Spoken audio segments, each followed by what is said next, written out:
मेरे दोस्तों, इस खूबसूरत आयत को देखें जो हमारे पास यहाँ पर मौजूद है।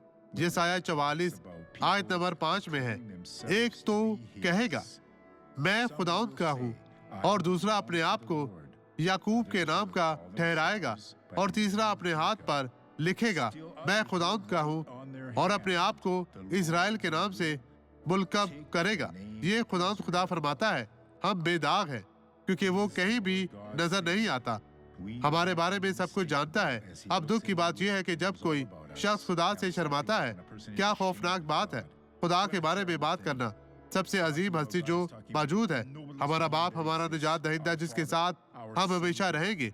क्या अब हम इस शख्स की गवाही देखें जिसने हमारी इबादत में बरकत पाई थी और बरकत पाए। आपको क्या हुआ बहन? मैं अपने पाँव में दर्द महसूस कर रही थी। कब से? अब तकरीबन 1 महीना हो गया है। 1 महीना? अब ये चला गया? अब मैं इसे इस तरह रोकती हूँ, अब दर्द नहीं होती।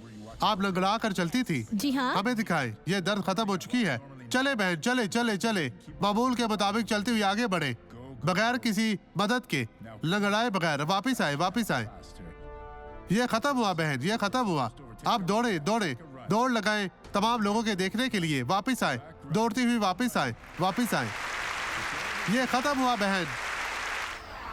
अब मैं आपके लिए दुआ कर सकता हूँ। खुदा, मैं बाइबल की तमाम तालीम पर ईमान रखता हूँ, और मैं कहता हूँ कि खुदावंद इन तमाम लोगों को अपने नाम की इज्जत और जलाल की खातिर बरकत दे। इन्हें छू पाक साफ और मसा कर और हर तरह की बदी से महफूज रख। मैं ईमान रखता हूँ कि तू हमारी दुआओं में मनाजात और इल्तिजाओं को सुनता और कबूल करता है, और मैं अपना ईमान इन लोगों के ईमान के साथ जोड़ता हूँ। शैतान इन लोगों को छोड़ दे, चला जा यस्सु के नाम में। और आप कहें खुदावंद तेरा शुक्र, तेरी तारीफ हो। आमीन।